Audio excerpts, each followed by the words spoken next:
Good evening po sa ating lahat at Merry Christmas po sa bawat isa. Ilang tulog na lang po at ating aalalahanin ng muli ang pagkakatawan tao ng ating tagapagligtas. At patuloy po natin ang Diyos na pasalamatan dahil sa pagbibigay sa ating muli ng pagkakataon upang pag-usapan ang kanyang mga salita sa gabing ito. At ating pong hiningin sa Panginoon na patuloy po ating maranasan ang kanyang pag-iingat at kaligtasan. Amen po. So bago po tayo magpatuloy, samahan niyo po muna ako sa isang panalangin. Tayo po mag-pray. Aming Diyos na makapangyarihan sa lahat, Ikaw na lumikha ng langit at ng lupa, Ikaw na nagbibigay sa amin ng buhay at kalakasan, Ikaw na nagbibigay sa amin ng katagumpayan sa bawat araw. Nagpapasalamat kami magkakapatid, Panginoon, sa gabing ito, sapagkat niloob mo, Panginoon, na magkasama-sama kaming muli at makinig ng iyong mga salita. Dalangin ang puso namin, Panginoon, na patuloy mong pagpalain ng mga salitang mahayag. Hayaan mo, Lord, na kami ay matuto. Hayaan mo, Lord, na lumagong aming mga pananampalataya. At Ikaw ang patuloy na maging Diyos ng aming mga buhay. Pagpalain mo, Ama, ang lahat ng mga anak mo na makakasama ko sa gabing ito, makikinig at makasagawa ng iyong mga salita. Thank you, Father. We bless your name. In Jesus' mighty name, we pray. Amen. Ang ating mag-uusapan sa gabing ito ay mula po sa Hebreo chapter 1, verses 1 to 3. Ano po? So sabi po sa verse 1, noong una, nagsalita ang Diyos sa ating mga ninuno sa iba't ibang panahon at sa iba't ibang paraan sa pamamagitan ng mga propeta. Ngunit sa mga huling araw na ito, siya nagsalita sa atin sa pamamagitan ng kanyang anak. Sa pamamagitan ng anak ay nilikha ng Diyos ang sanlibutan at siya ang piniling tagapagmana ng lahat ng bagay. Sabi po ng verse 3, nakikita sa anak ang kaluwalhatian ng Diyos. Kung ano ang Diyos, ay gayon din ang anak. Siya nag-iingat sa sansinukob sa pamamagitan ng kanyang makapangyarihang salita. Pagkatapos niyang linisin tayo sa ating mga kasalanan, siya'y umupo sa kanan ng makapangyarihan doon sa langit. Pagpalain po ng Panginoon ng mga salitang nahayag sa gabing ito. Ang Panginoong Jesucristo po ay bumaba sa mundo mula sa langit para makipag-usap sa atin ang Diyos sa pamamagitan po niya, sa paraang maiintindihan po natin. So we can know Him and draw near. May mga paraan po ang Diyos, paano po siya makikipag-usap sa atin. At yan po ang pag-uusapan natin sa gabing ito. So number 1, God speaks through history. Nakikipag-usap po sa atin ang Diyos sa mga nakaraang pangyayari to reveal Himself to us. Bakit po niya nais na makilala natin siya? Dahil nais po ng Diyos na mahalin natin siya at sambahin. Ipinakikilala ng Diyos ang kanyang sarili sa pamamagitan po ng kanyang mga nilikha. So ano ba yung nilikha ng Panginoon? Dagat, buwan, bituin, araw. So wala po makakasukat sa dagat. Wala po makakapagbilang ng bituin, wala po makakatira sa buwan, at wala po makakatitig sa araw. At naniniwala po ako, walang Diyos ang pwedeng gumawa ng ganyang mga bagay. Meron po bang Diyos na makakagawa ng ganyang mga bagay? Wala po, di ba? So, ilan po yan sa mga bagay na nais ng Diyos na ma-realize ng mga taong kanyang nilikha para hangaan po siya at sambahin. So, paano ba ang Diyos nagpapakilala sa tao sa pamamagitan ng history? Sabi po sa Deuteronomy 6, may utos po doon ang Panginoon na ituro sa mga anak ang kanyang mga salita. May mga pagkakataon po kapag tayo ay nagtuturo, kasama po ang kwento, di po ba? At sa pamamagitan po noon, ang lahat ng mga himalang ginawa ng Panginoon ay nalalaman nila at sa dahilan po na iyon, nakikilala po nila ang Panginoon. Hindi lang po yun. Nadidevelop din po ang paghanga sa kapangyarihan ng Panginoon. Gaya po ng pakikipag-usap ni Yahweh kay Moises sa burning bush. So isang puno na naglalagablab sa apoy pero hindi po nasusunog. Hindi po kapanay-paniwala pero kapag po ang nagkwento ay ang mga magulang sa kanilang mga anak, hindi po pwedeng hindi maniniwala ang mga anak. So ano po magiging resulta ng kwentong ito ng mga magulang sa kanilang anak? Gugustuhin po ng bata na makilala ang Diyos para siya mismo maranasan po niya ang himala na gagawin ng Panginoon sa kanyang buhay. So nakikipag-usap din po ang Diyos sa mga or nakipag-usap din po ang Diyos sa mga Israelita sa bundok na may salimbayan ng Kulog at Kidlat. Ang Kulog at Kidlat po ay nakakagulat. Nakakamata rin po ang Kidlat. Pero habang nagsasalita po si Yahweh sa mga Israelita, normal ang pagkidlat, normal ang pagkulog. So sabi po ng Biblia, ipinapakita niya sa mga Israelita ang ganitong pangyayari upang magkaroon po sila ng banal na takot sa Panginoon. Natakot po ba naman ang mga Israelita? Opo. Sabi nila kay Moises, Moises, ikaw na lang ang makipag-usap sa amin. Lahat ng sasabihin ni Yahweh, sabihin mo na lang sa amin at susundin namin. Dahil nakita po nila ang kapangyarihan ng Panginoon, ano po nangyari? Sila po ay natakot. At yan po ang gusto ng Panginoon na makita sa mga taong kanyang nilikha. Ang matakot po ang mga tao para hindi po sila gumawa ng kasalanan sa harapan ng Panginoon. Ang ating po pinag-uusapan ay history. Ano po? Kasi po ay ito po ay ginagamit ng Panginoon para ipakilala ang kanyang sarili. Ang pakikipag-usap po ng Panginoon kay Elias in a still small voice. Ano po kung nabasa niyo na po yun? Na kahit na po napakalakas ng hangin, sumabog na po ang bundok, nagkadurog-durog na po ang bato sa lakas ng hangin, lumindol, kumidlat. Sa ingay po na yan, sa kaguluhan po na yan, narinig pa rin po ni Elias ang small, still voice ng Panginoon. Ano pa po yung history na ating mo makikita sa salita ng Panginoon? Ang pakikipag-usap po ni Yahweh kay Isaiah sa temple. So nakita po ni Isaiah ang laylayan ng damit ng Panginoon, nakalatag po siya sa buong templo. Alam niyo po yung sobrang laki po ng templong ipinagawa ni Haring Solomon. Pero sabi po ni Isaiah, ang laylayan ng damit ng Diyos Ama, ito po ay nakalatag sa buong templo. So hahangaan po natin ng Panginoon sa lawak ng laylayan ng kanyang damit. Ano po? So ano pa ang ginawa ng Panginoon para po siya ay maikwento ng ating mga ninuno sa kanilang mga anak at tayo po ay makapagkwento sa ating mga anak. Ang pakikipag-usap po ng Panginoon kay Joseph the Dreamer sa pamamagitan po ng panaginip, ano po? Ipinakita ng Diyos kay Joseph the Dreamer, darating ang panahon, yuyukod ang kanyang mga magulang at ang lahat ng kanyang mga kapatid sa kanyang harapan. So nangyari po ba? Opo, nangyari po yun na magkaroon po ng taggutom sa bansang Israel. Ano po? At kahit ang asno po ay ginamit ng Panginoon para maiparating ang kanyang mensahe, ang asno na hindi nagsasalita, ito po ay nagsalita nang sawayin niya po si Balaam sa kanyang maling gagawin. So kahanga-hanga po di po ba? Kapag po ikinuwento po natin yan sa mga tao or sa ating mga anak, merong maniniwala, meron naman pong hindi maniniwala. Pero kapag kilala mo ang Diyos at binabasa mo ang kanyang mga salita, hahangaan mo ang Panginoon. Ano po? At kapag ikunento po natin sa mga anak natin yan, hahangaan po ng ating mga anak ang Panginoon.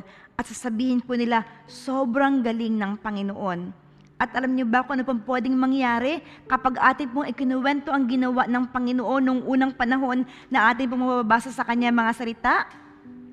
Ito po ay nakakapagdagdag ng pananampalataya. Bakit nakakapagdagdag ng pananampalataya? Sapagkat kapag tayo po ay nakakarinig ng ginawa ng Panginoon ng mga himala nung unang panahon, tayo po ay nai-encourage na manampalataya sa Kanya, na saliksikin ng Kanyang mga salita, na unawain ng Kanyang mga salita, na makinig ng Kanyang mga salita, at sa pamamagitan po nun, lumalago ang ating mga pananampalataya.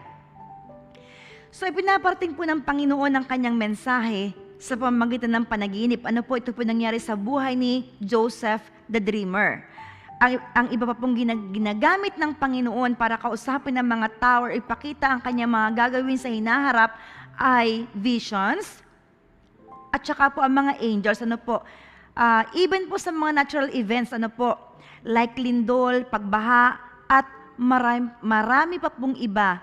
So hindi po nauubusan ng paraan ang Panginoon para ipakilala ang kanyang sarili, para ipaabot ang kanyang mensahe sa ating mga tao. Nakikipag-usap po ang ating Panginoon sa iba't ibang paraan, sa iba't ibang panahon, sa iba't ibang lugar upang siya po ay makilala ng mga tao, upang siya po ay makilala ng lahat ng mga tao sa buong mundo. Hindi man po lahat ng mga tao sumampalataya sa Kanya, ang mahalaga po ay makilala siya ng mga tao sa buong mundo. Kaya nga di ba lagi ko po sinasabi sa inyo, hindi babalik si Jesus hanggat hindi lahat ng tao ay nakakarinig ng Kanyang mga salita. Kaya we have to preach the gospel. Ano po? Kaya yung hindi po nakakapag-share dyan ng live natin na ito, pakishare po ninyo sa pamamagitan po ng inyong pag-share. Makikita po ng mga friends ninyo na meron tayong ginagawang live at kapag sila po ay kinonvict ng Banal na Espiritu para po manood, sila po ay matututo. Ano po? Sila po ay magkakaroon ng kaalaman patungkol sa Panginoon. At sa pamamagitan po ng pakikinig ng salita ng Panginoon, ang tao po ay nagkakaroon ng pananampalataya. Kaya kailangan po na lahat ng mga tao ay makarinig sa salita ng Panginoon para po sila ay magkaroon ng pananampalataya. Okay?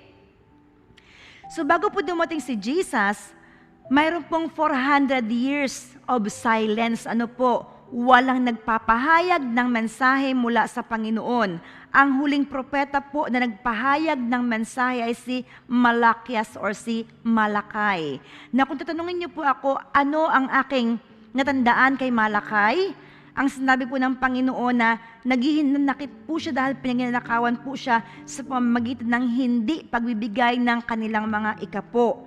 At dahil hindi po sila nagbibigay ng kanilang ikapo, hindi po napupunuan ang pangangailangan ng templo. After po ng kanyang pagpapahayag, yung pagpapahayag po ni Malakay, katahimikan po sa loob ng 400 years. Grabing tagal po ng katahimikan na ibinigay ng Panginoon sa bansang Israel. Walang mensahe ang Panginoon, walang propeta naghahayag ng salita ng Diyos.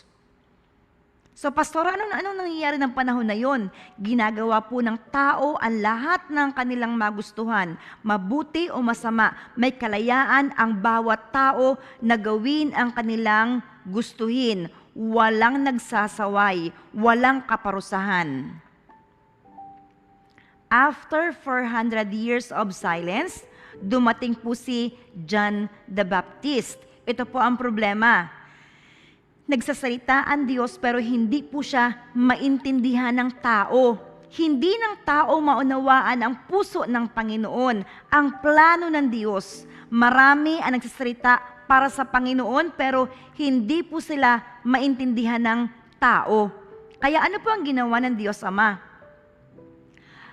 God speaks through Christ. Nagsalita po ang Diyos Ama sa pamamagitan ng Panginoong Jesucristo. Ipinadala ng Diyos Ama si Jesus sa sanlibutan para ibigay sa atin ang mensahe. Ano ang mensahe?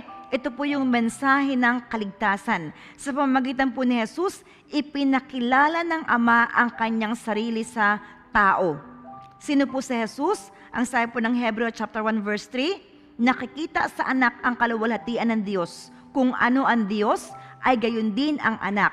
Siya ang nag-iingat sa sansinukob sa pamamagitan ng kanyang makapangyarihang salita. So it's Jesus, ano po, pagkatapos niyang linisin tayo sa ating mga kasalanan, siya'y umupo sa kanan na makapangyarihan doon sa langit. Again, who is Jesus?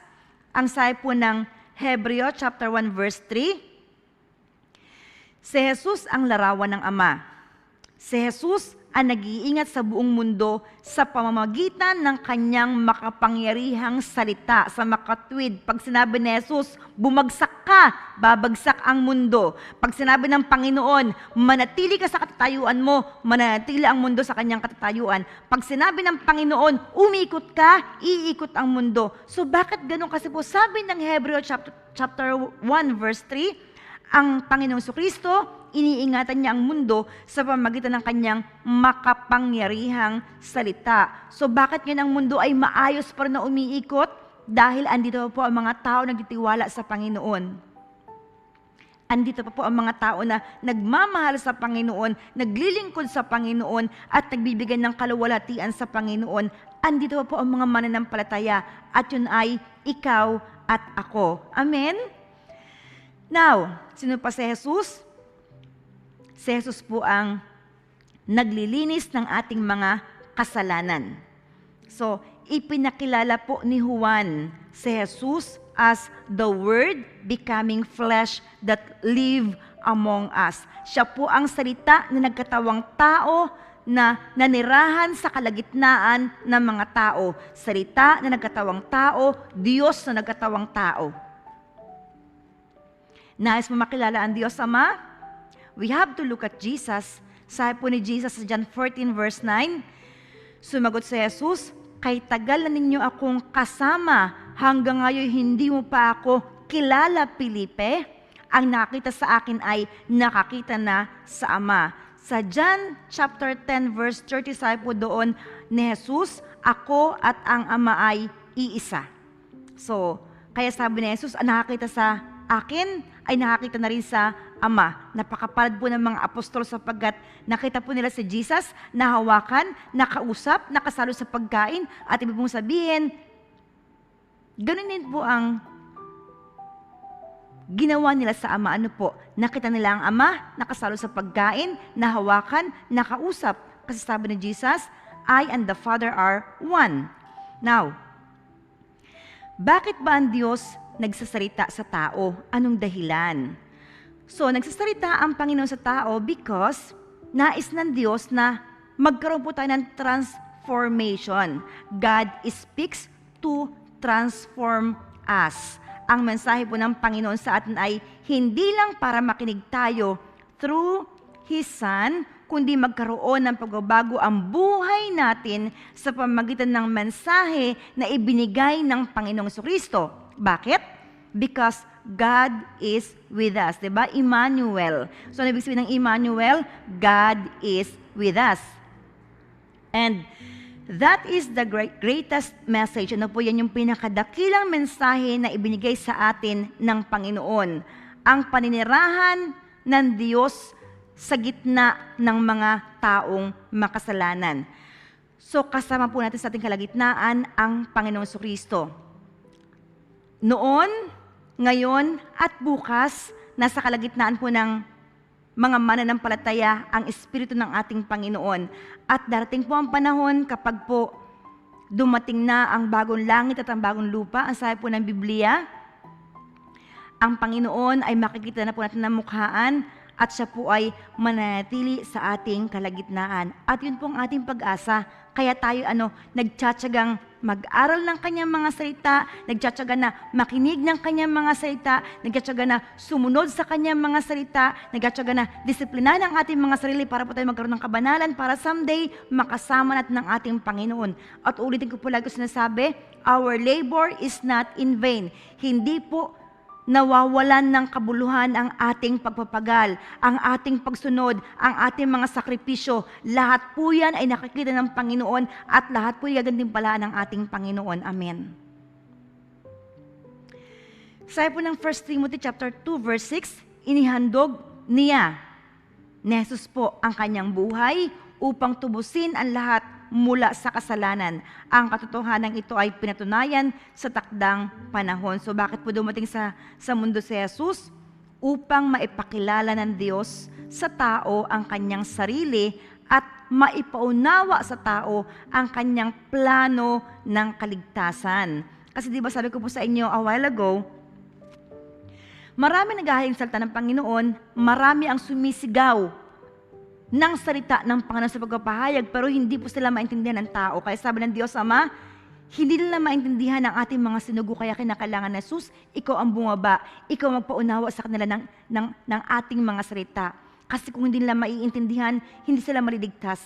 Kaya nga, di po ba, we need to preach the gospel.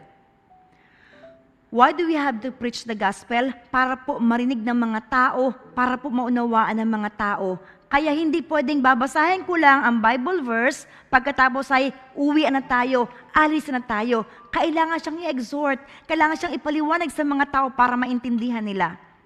So, paano maunawaan ng tao ang Diyos? Kaya merong preaching, kaya merong Bible study para makilala natin ang Diyos at maunawaan natin ang kanyang mga plano sa ating mga buhay. Sabi ko po yung mga plano kasi maraming plano ang Panginoon sa buhay natin. Simula po tayo ipanganak, ang sabi po ng Jeremias, tapos ng plano ng Panginoon, habang tayo lumalaki, unti-unti po ng Panginoon na ginagawa ang kanyang plano sa ating buhay. Ang problema lang po kapag tayo nagkaroon na po tayo ng gustong kaisipan, tayo po ay lumiliko na sa kanan, lumiliko na sa kaliwa, at kung minsan nagpapabalibbalentong pa, kaya nangyari sa plano ng Panginoon, nai-stuck po siya, hindi po siya lumalakad. Mapara na lang, ikaw ay isang mabait na anak ng Diyos, at sundin mo talaga yung kalooban ng Panginoon sa buhay mo. Diba? So, pastora, paano ko malalaman ng kalooban ng Panginoon? Naituro ko na po sa inyo yan. Balikan niyo po kung paano malalaman ng kalooban ng Diyos sa buhay ng isang tao. Okay? Kung tayo po nakikinig ng maayos, mauunawaan po natin ang mensahe mula sa Panginoon. Kung nakikinig naman po tayo at hindi po tayo seryoso, hindi po natin maiintindihan ang Panginoon. Kaya every time we listen to the Word of God, dapat po seryoso tayo, diba? At nalala ko lang parang last Sunday, or hindi ko na matandaan kung kailan ko po tinuro, diba? Sabi ko po dun ay, kung tayo po'y makikinig ng salita ng Panginoon, we must be serious. Every time na umuupo ka dyan sa upuan mo para makinig ng midweek, para makinig ng preaching, or sa face-to-face natin, or sa Bible quiz natin, seryosohin po natin ang pakikinig ng salita ng Panginoon. Alam niyo kung bakit? Seryoso ang ating Diyos. Hindi po siya nagbibiro. May time ng pagbibiro, may time ng pagkikilitian, may time ng pagkatawanan, pero most of the time, ang ating Diyos po ay seryoso kapag hindi po pala most of the time, always, seryoso ang ating Panginoon kapag pananampalataya na po natin ang pinag-uusapan at kaligtasan na po natin ang pinag-uusapan. Okay? Now, ulit ko po sabi ko kanina, kinakailangan po na makinig tayo ng maayos para maunawaan natin ang mensahe ng Panginoon sa bawat isa sa atin. So, anong dapat na gawin? Kailangan po na maghayag tayo ng mabuting balita para hindi lang po tayo makarinig, hindi lang po tayo magkaroon ng pananampalataya, hindi lang po tayo makakilala sa Panginoon, hindi lang po tayo ang maligtas, kundi yung mga tao po na makakarinig sa salita ng Panginoon, loobin ng Lord, sila rin po itawagin ng Diyos Ama, ibigay sa Holy Spirit, para maging masunurin po sa Panginoon Kristo. Amen. Di ba inaral natin yon? Tinatawag po siya ng Diyos Ama, ibibigay po siya sa banal na Espiritu para i-train, linisin. Kapag malinis na po, nahugasan ng banal na dugo ni Jesus, iti-train po siya. Bago siya ibigay kay Jesus, nagbago na ang kanyang buong katauhan, nagbago na ang kanyang isip, nagbago na ang kanyang puso, nagbago na ang kanyang pananalita. Para pagdating kay Jesus, susunod na lang siya sa lahat ng sasabihin ng Panginoon Kristo. Di ba sabi ko sa inyo, kung nakikita mo sa sarili mo na hindi mo pa sinusunod na salita ng Panginoon, ibig sabihin lang nun, ikaw ay nasa kamay pa ng banal na Espiritu. Kasi kung ikaw ay nasa kamay ni Jesus, ang pagsunod sa salita ng Panginoon, maalwa na. Hindi ka na masasaktan, hindi ka na magreklamo, hindi ka na mahihirapan. Bakit? Nasa kamay ka na ni Jesus. Nahubog ka na ng banal na Espiritu. Okay? So, kailangan po maihayag natin ang mabuting balita para lahat ng tao makilala ang Diyos at malaman ang plano ng Diyos about salvation. From January 2021 until today, may mga messages po tayo natanggap na nagpabago ng buhay natin. Amen po ba? Like COVID-19, nagsarado ang mga schools, maraming nawalan ng trabaho, ang iba nag-work from home, may nanganak, nadagdagan ng pamilya, may namatay, nabawasan ng pamilya. Pero sa lahat po ng ito, meron pong isang natatanging mensahe. Ito po yun. Nothing can separate you from my love, sabi ng Panginoon. Hindi po ang Diyos ang humihiwalay. Sino po ang humihiwalay? Pakitype po ninyo. Kaya na po ako walang tanong, kaya na po kayo walang ginagawa. Sino po ang humihiwalay? Hindi po ang Diyos ang humihiwalay. Sino pong humihiwalay sa Panginoon? Salamat po sa mga nag-type. Ang tao po ang humihiwalay sa Panginoon. Sabi po ni Lord, trust me with all your heart and lean not on your own understanding. In all your ways, acknowledge me and I will direct your path. Sabi ni Lord, anong meron? Lahat ng plans po natin and desires, ilatag po natin sa harapan ni Lord sa pamamagitan po ng pananalangin. Alam po niya ang makakabuti at makakasama sa atin. Amen po. Sa kabila ng iniwan ka, nagsinungaling sa'yo, ito po ang mensahe ng Panginoon. Patawarin mo sila. Pasko naman, di ba? So, hindi po madali magpatawad, but we are imitating the Lord Jesus. Kaya kailangan po nating gawin ang magpatawad. Sa kabila po ng kahirapan, pagsubok at mga tiisin, mahirap na buhay, mahal na mga bilihin, mabibigat na problema at pagsubok, sabi po ng Panginoon, rejoice and be glad. Paniwalaan po natin ang mensahe ng Panginoon and our lives will never be the same again.